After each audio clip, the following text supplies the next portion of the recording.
All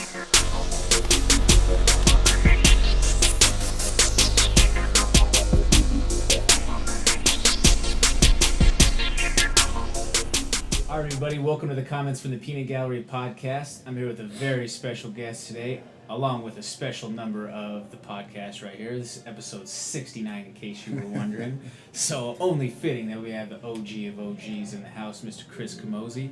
But first and foremost, want to give that little plug for those who support us. Just happens to be the man who owns a shop right here, Chris Camozzi, owner of Performance MMA. So make sure if you have any sort of needs for training gear, head on over to Performance MMA here in Englewood, Colorado, or go to performancemma.com. Check them out on social media at Performance MMA. Chris, how you doing today, my man? I'm good, man. I gotta hire you as the hype man. Well, I try to do my best. With that. So, Chris, real quick, in case somebody isn't already following you, I mean, you're following Eclipse's mind by like 10, but, if anybody isn't following you already, where can they find you? Instagram is where I'm at most of the time now. It's at Chris Camozzi, the number 7. Couldn't get just Chris Camozzi apparently. So, Instagram, Chris Camozzi 7. Twitter, at Chris Camozzi. And then I think Facebook's the same. Nice. Very nice. So, Chris, you've got a fight that's coming up right now. I mean, I should preface this. For those of you who don't know who this guy is right here, you're looking at legacy. I mean, this man is 20 fights deep in the UFC. He's fought for Glory, fought for everything out there that you could pretty much come across. Traveled the world. So I'm very, very honored to have Chris on the show today. So, Chris, why don't you tell us about what you have coming up? Yeah, I'm excited. So, I've had like a little bit of lull in action as far as MMA goes. I was signed with ACB over in Russia. And so far in like 2 years, I've gotten one fight. So, I was doing Glory as well, and we're renegotiating with them a new contract. So in the meantime, I decided to take a local fight here with Sparta Combat League, and I'm going to go up to heavyweight because there's not very many 205ers out there. We had a super hard time finding a 205er, so I'm going to be fighting heavyweight against Tony Lopez September 6th at the Jeffco Fairgrounds here in Colorado, and I think they're doing an online pay-per-view or streaming it online for free. So you have to check with SpartaCombatLeague.com, I think is their website.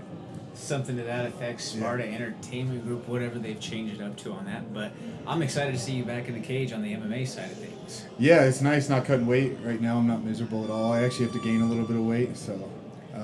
Yeah, let's talk about that because, there's a crazy situation that's going on in the state of Colorado right now per the commission. And, Dustin Jacoby, looking at you, we've got to thank you for this. So within the heavyweight division, you have to be within 8 pounds of your opponent now, correct? That's what I was told. So it doesn't make sense to me because the heavyweight division should be 206 to 265. But I was told with the Colorado Commission now they want opponents to be within 8 pounds of each other. And like you said, I think we're throwing that at Dustin here. My teammate Dustin Jacoby, he won the Sparta heavyweight tournament where he fought 3 fights in one night, and he was a middleweight. So I don't really get the commission standing on it because the smaller guy won at least. It wasn't like somebody too small went and fought heavyweight and they had a serious injury or anything like that. But that's the rules, so I'll just water load to get on the scale, I think. I used to water load and then dehydrate myself to get down to 185. And now I'm on the opposite. Now I'm just going to gain a little bit of weight. I was telling Mark, my coach, before this, when we were practicing hitting mitts, I was like, I'll take this side way over the other side. So. Oh yeah, I can only imagine. I mean, so you're not going through that angry point being only a few days away from fight where you're low on water, you're low on salt, no sugars, no anything like that in the system. How much of a difference do you feel like that's playing into your approach? I don't know. I guess I'll find out. But it's interesting because we spend our whole career or like all the time training at just feeling normal, so not depleted, anything. So the way I look at it is that's where I train, that's when I do my best. So I'm gonna walk in the cage just like it's a training day, like not uncomfortable. I didn't have to like bloat myself full of water after cutting down. So I think it should be good. I mean, it's just like walking in another day. So not having that like peaks and valley of cutting, rehydrating, and then trying to level out and feel good. That's understandable. You're obviously a very game opponent, as well as the guy making the walk against you, and Tony Lopez. There's well over close to 200 fights between the two of you in experience, or if not close? Yeah, I would guess like 200 fights. Most of them are Tony's. I don't know. I don't even remember how many fights I've had, but I'd have to look at my record. But between kickboxing, MMA, it's quite a few. And with Tony, I think he had like 90-something MMA fights. And then I know he was doing bare knuckle, kickboxing, boxing. He's been all over the place too, so it should be a fun one. You know, I liked him as an opponent because he's reliable. He shows up. I was looking at Tapology, and I think he has a fight lined up like 2 or 3 weeks after we fight. So I'm gonna make sure he doesn't make it to that one. That's understandable there. Now, with your mentioned journey all along the way, I mean, you were on the Ultimate Fighter at one point. You had a long stint within the UFC.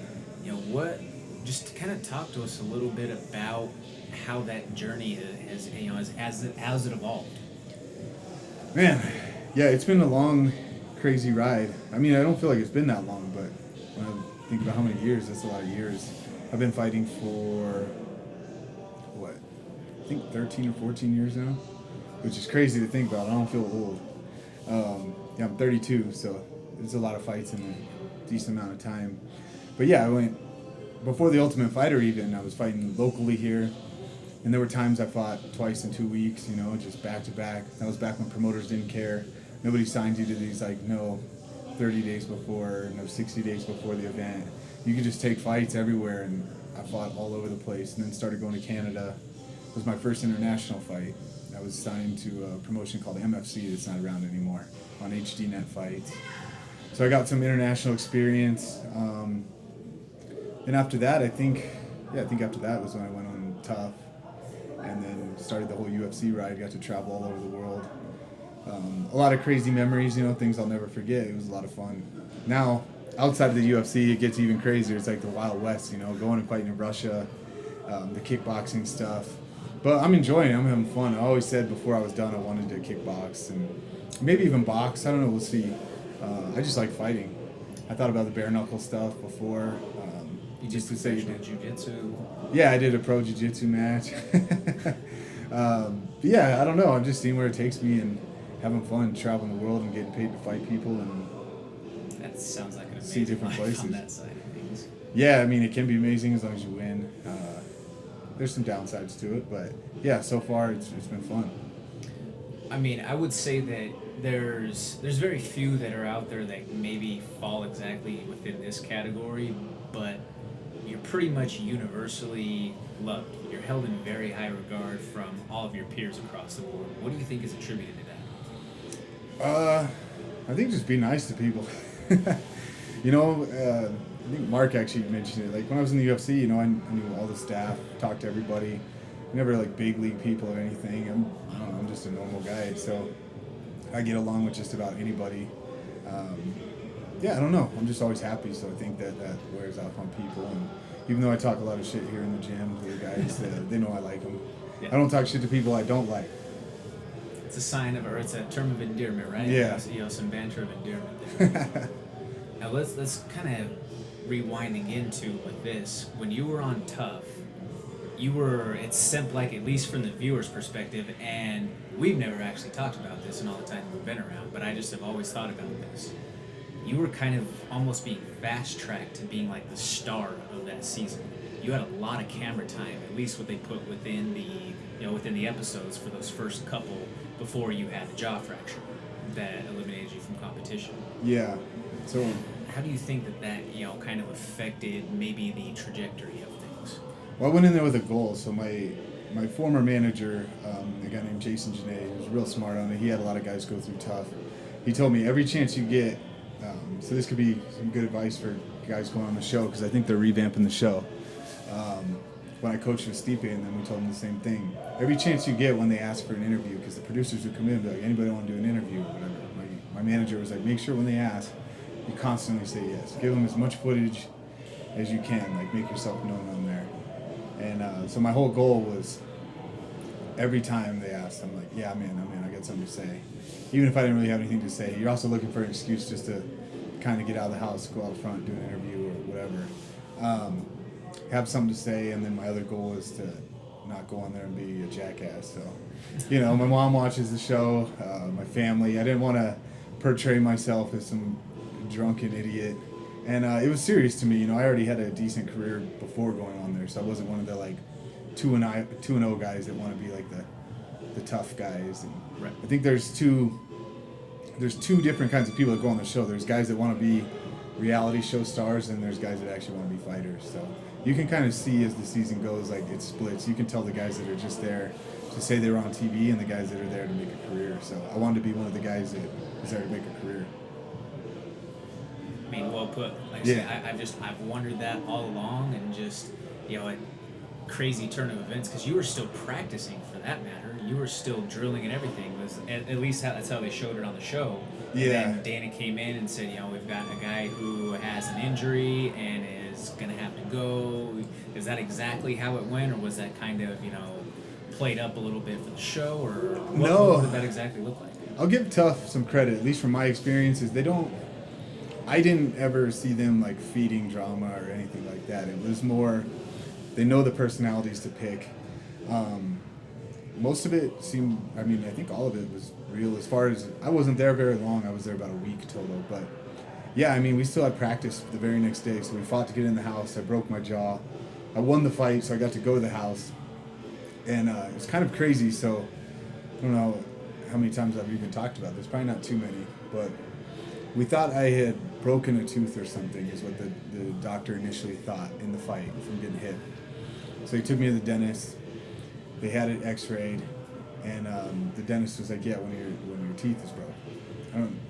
It was a dentist in Vegas. I don't think he worked for the UFC or anything. When your teeth is broken, we're going to have to pull it, and then the pain will stop.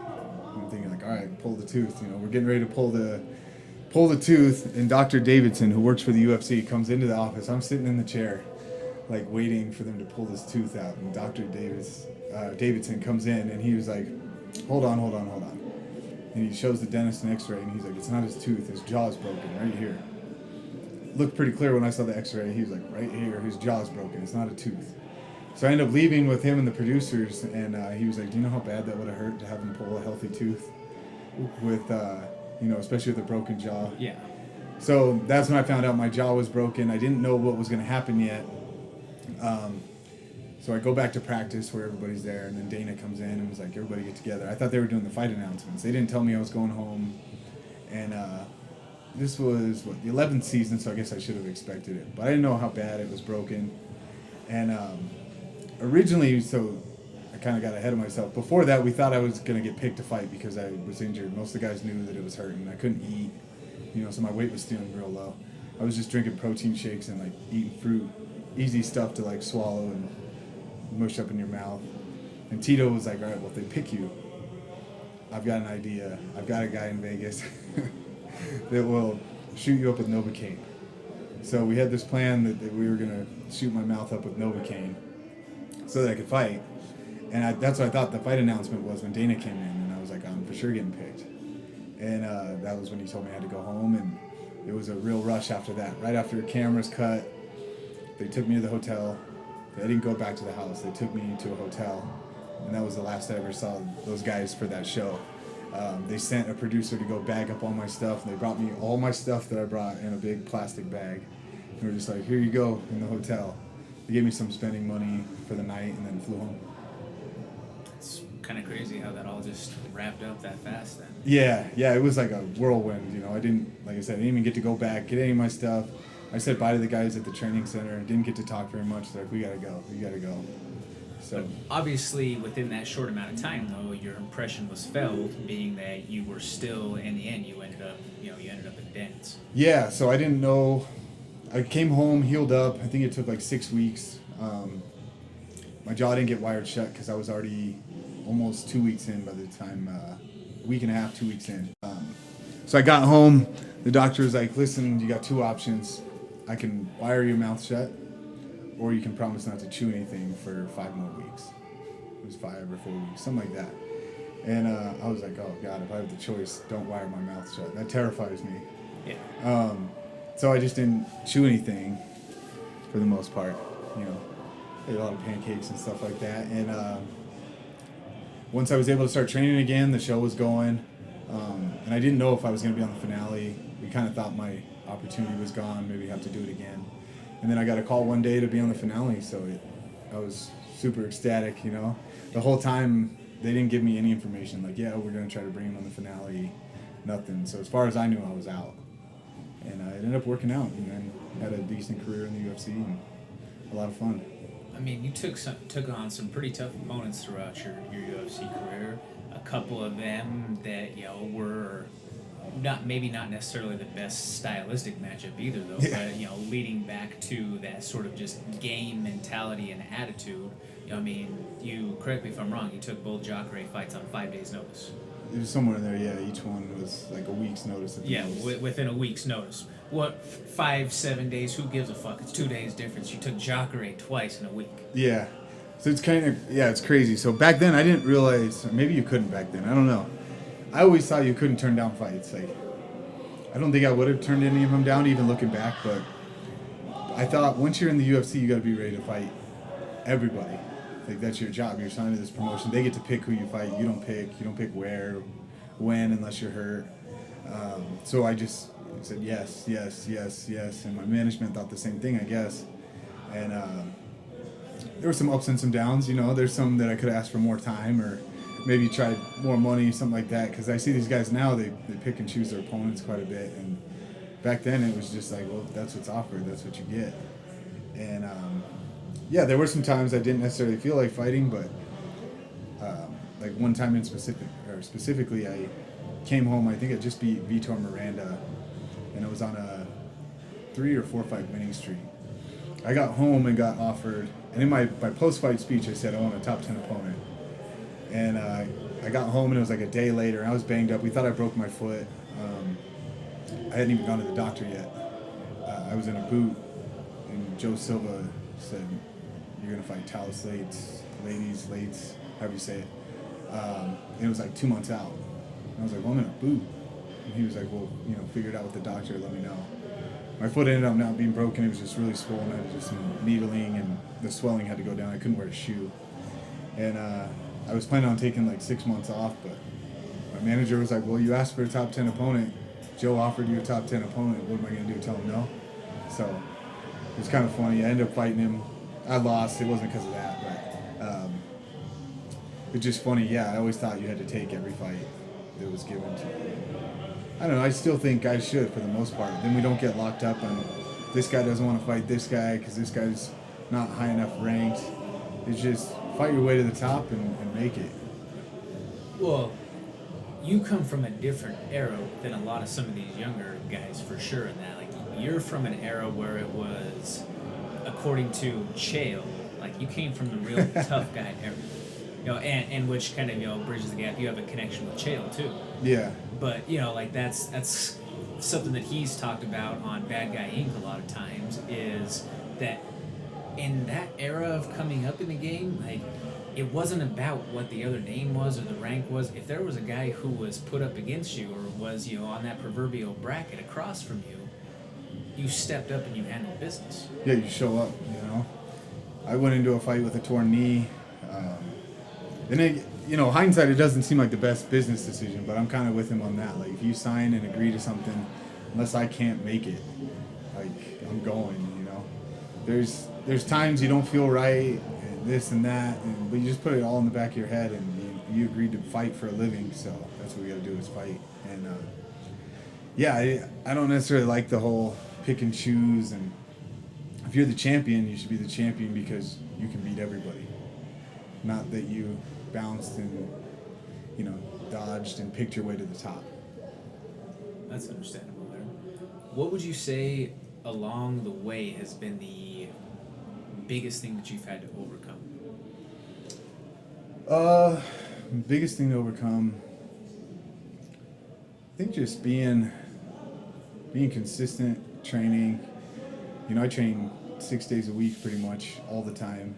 And I don't always want to train, but it's just a matter of you never know when you're going to get the phone call, because when I get the phone call, I'm going to show up. So I don't want to get the phone call and then be horribly out of shape, like haven't trained in months. A lot of guys like to train fight to fight. When they get a fight, they start training. So I think the biggest obstacle is making it a job. Like I show up every day, regardless of what I have. It's my job, like a clock in, clock out. I would say that, you know, you sacrifice a lot of things with friends, family, you miss things because you're in the gym, you know, and it's a lot of hours in the gym that you miss out on things, you know. Your buddies are all getting together and going out, and like, I got to go to bed because I got to practice in the morning. But it's just like a real job, so, you know, it's not like a pity party here. Everybody else who has a regular job has to have the same kind of role and responsibility. But I think adjusting to that, where when people think like, oh, you're a fighter, you just like do whatever you want all the time, and you train when you want, you make your own schedule, and I don't really do that. I think it's, you know, here we have classes and stuff, so you show up when the class is. You know, you mentioned the balance of all of that. You're also, you know, an entrepreneur and a business owner as well. How do you balance everything? I think if my business wasn't attached to the gym, it would be impossible. You know, I wouldn't be training 2 to 3 times a day, that's for sure. It'd probably just be at night, you know, like the guys that have full-time jobs. But the balance is tough, and it's, you know, with fighting, the other thing people don't necessarily take into account is we get, for the most part, like with the UFC and everything, you get large sums of money. But that's incoming money that's once every, depending on who you are, it could be once every 6 months, it could be once every 3 months. You got to make that last. You got to budget. You got to, I don't know, I don't drive fancy cars or spend a ton of money on crazy things because you never know when you're going to get hurt. Just financial stability, you know, is really hard to juggle, which I think any entrepreneur or business owner can say too. But fighting, for sure, you could be out a year with a torn ACL. So you don't want to be broke then. No, that's the truth right there. So basically what you're saying is diversify your funds. Yeah.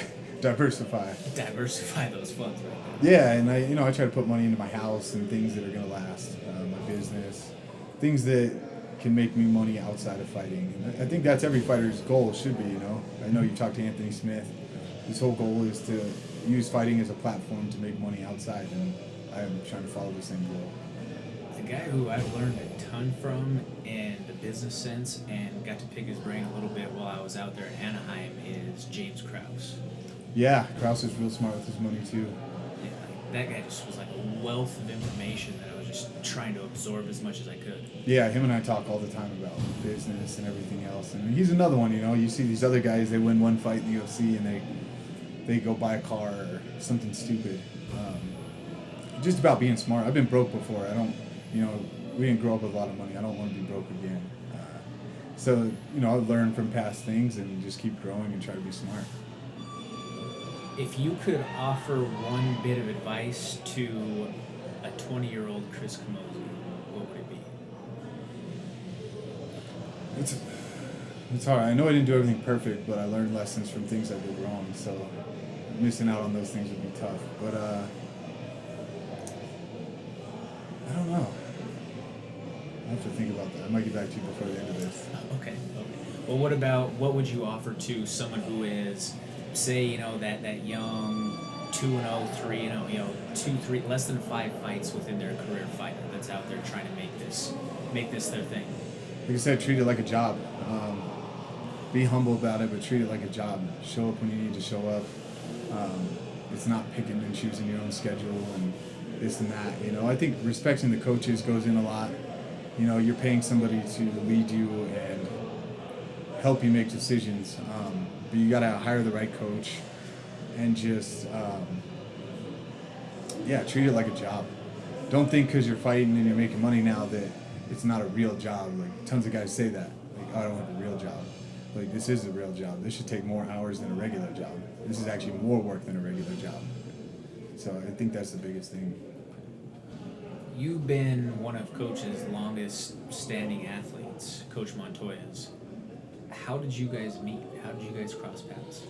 So we met, I started training at a gym called GUM MMA, G-U-M-M. A guy named Brad Gum owned it. He was in the early UFCs, like 27 back then. And he was only a couple years older than me, which is kind of crazy. So I was training at his gym, and I was lucky enough to walk in the doors there and start my career. And I didn't even plan on starting a career. I just went there for fun. Didn't even know that there were local shows, or I'd seen the UFC. I was a big fan of the UFC and Pride, but I didn't know how any of those guys ended up there. I didn't realize there's local and regional circuits and stuff like that. So I went there and was just training for fun, showed up every day. I went the first day and was hooked. Started coming back every day, and he finally asked me if I was interested in fighting, and I was like, yeah, I'll try it out. So I was training there, and a few years in I met Mark. I guess Mark and Brad had known each other from training growing up, and Mark started coming. And at one point I was teaching the kickboxing classes, and Mark would show up, and I knew he was good, and I felt bad that he was taking my class. So sometimes I'd be like, hey, do you want to run the class today? And he said, sure. So after that, I got to know him a little better, realized that he was better than me, and started asking if he would do privates with me. And then I had him corner me for a fight right before I went on tough. And once I came back, we kept training together, and then the gym we were at kind of shut down, so Mark opened up a gym, and I just went with him. That's crazy. So you've literally been there since the inception of everything. Yeah, since before. Yeah. Since before Factory X was Factory X. Yeah, we were just training at a small gym like the size of my store. That's insane. Yeah, the gym was probably 2,000 square feet, 2,500 square feet. Wow. But it was an awesome gym. It was like gladiator school, man. We were kicking each other through walls. There were no weight classes. You sparred with whoever was there. Yeah. It didn't matter if there was a heavyweight there and a 145. We didn't have that many guys. Everybody trained together, and nobody went easy on each other. So it was a good, like, hard knocks lesson. So what is it like for you now to see what Factory X has became? Since right now pro practice out there, there's 50-some people out on the mat now. It's crazy to see how quick it grew. It was interesting. I fought Kyle Noak, and at the time I fought Kyle Noak was one of Mark and I's first UFC fights. I think I had one or two before that. But at the time, I remember looking in the room thinking, like, Kyle trains at Jackson's. We had, like, this elite gym with all these guys, and then I had my training partners for that camp was a 35er, 55er, and a 45er. Yeah, 35, 45, and 55er. There were four of us. I was the biggest one, and they would just rotate in on me, and that's what I did for a training camp for that. And looking at that then to this now we have weight classes and big guys all train with each other. It's nuts to see how big it exploded. That has to be insane with that, because especially you mentioned right there, if you're not getting other big bodies for that sort of work in particular, it's gotta be a challenge having to then make the walk, and then especially if you find yourself in certain positions, posture wise or whatever, if you haven't been used to working off that much weight, then you can't really simulate another 185 pounder pushing you up against the cage and weighing down on you if you're only working with bantamweights and featherweights. Yeah, for sure. Power wise, strength wise, weight, all of that. It was a different time, and now I think guys have it real good here. Every once in a while they get thrown into light spar with me, and they're like, what the fuck? He's huge. I'm like, man, you don't even know what it used to be like. My brother started training when he was like 12 or 13, and he used to train with the guys that were pros with us, and he would get dropped all the time with body shots, like puking off the mat. I remember seeing him run out the door to throw up because he got hit in the body so bad, and like the guys weren't taking it easy on him, so he had like a rough come up too, where he was in there just brawling with guys, and he was 13. It's not the smartest way of training when you look back, but it makes you tough. Yep. Shout out to Brian Camozzi. Yeah, so it blows my mind all the time walking in here, seeing how big this place is, everything we had. The original gym, we didn't have a cage, we didn't have anything, we just had a mat. That's like I say, it just blows my mind in the last year and a half alone since I've been coming around in Factory X, how much it's blown up and grown. I can only imagine what you've seen in that time frame. Yeah, when we first moved into this building, it was nuts to see how big it was, because the gym, like I said, we were at was, it might have been 2,500 square feet. To come to, I think this place is 10,000. It's huge. And, I'm sure Mark was nervous at the point, like, how are we going to go from something so small to fill this place? And now this place is full, so it's definitely cool to see. That's awesome. Chris, along the way, you've had some mentors and some great people that have been along your side and helped support you along the way. In terms of fighters out there that people may recognize or maybe not recognize, who would you say has been one of the biggest influences outside of Factory X to you in your career? Yeah, meeting guys along the way. I've met and trained with a lot of big name guys that I learned a lot from. You mentioned Chael earlier. That was one of my first trips. I went out to train with Chael and be a sparring partner when he was fighting Anderson. I think it was the second time. And I learned a ton from him. I think his persona is his persona, so a lot of people have come to realize that now. Like back then, he was like a hated guy for all of his interviews and stuff, but if you meet him, he's like the nicest guy ever. But he's another guy that's real smart with his money, and he taught me a lot being out there. He taught me a lot about training camps and the difference between training and a training camp, and just living how to use your money. I would say him and Chris Weidman. I go out and train with Chris a lot, and Chris is a great guy. I see him he gets a lot of hate online, and I don't really understand it because he's another one of those guys that like fights everybody. Mm-hmm. He's fought the toughest guys around, never turns anything down. At the time he fought Anderson the first time, I won't share how much, but I'm sure you can find it online. What he got paid to fight Anderson Silva was insane. Insane in a really low way. But he said, I'll take it, And same thing, he's smart with his money. He's a real smart fighter. He's smart in his life, like how he prepares himself. And so it's cool you get tips from them, and hopefully they get some tips from me along the way. But, we always sit down and share things like, well, how do you do this? How do you do that? And you can learn something from everybody. But training around guys that have been where I want to go is a big factor, because then you pay attention to how they do things. And so I'm sure there's like younger guys here that do that with me and some of the other older guys here. Definitely. With that being said, obviously you've also fought on some huge cards in the sport's history. I just happened to watch your fight against Nick Ring the other day, just because we were going through all those posters from and we came across that 158. But what's the feeling like when you're sharing the locker room, going through shakeout, making the walkout, when you're on one of those incredibly huge cards? So for those of you out there who don't know it right off the top of your head, what the 158 card was, that was GSP against Nick Diaz. Yeah. And Condit was also on that card. I think Condit and Campman, maybe? I remember he was against, I can't remember exactly who. Jake Ellenberger fought Nate Marquardt. Yep. Yeah, it was a pretty big card, and it was cool. I think that was the I think that was the biggest crowd that I fought in numbers wise. I have to say the craziest fight I've ever had probably would be I fought Louise Kane. I don't even know what number it was. It was in Rio when Anderson fought Stephan Bonner and Nogueira fought Dave Herman. So the thing that made it the craziest was that Anderson and Nogueira were on the same card. And if you've ever been to Brazil, they are like the celebrities outside of like soccer. They are the celebrities in Brazil. And I remember, who was it? Nogueira fought first, and I'd already won my fight, and I'm sitting in the locker room, which is under the stadium, obviously, and people started stomping their feet as Nogueira walked out, and the place was rumbling, like even in the locker room, it was insane. Just the whole place was rumbling. Like I thought the ceiling was going to collapse. And then Anderson, the same thing. And my wife was in the crowd, and she still says to this day that that's the craziest crowd she's been in. She said they went nuts, like when those guys walked out, and it was really cool. There's definitely a lot of like pride for those guys in their country, and I wish we had that more in the U.S. I wish that people were more prideful about like American fighters, because you go to any other country, you go to Russia, you fight a Russian guy, the crowd doesn't even have to know the guy. If he's Russian, they're cheering for him. If you're in Brazil and there's a Brazilian fighting they've never heard of, but they're fighting an American or somebody from somewhere else, the Brazilians are going nuts for him. It's not the same in America, I feel like. But, it's all right. Would you say that might be attributed in part to America just having so much out there? It could be, yeah.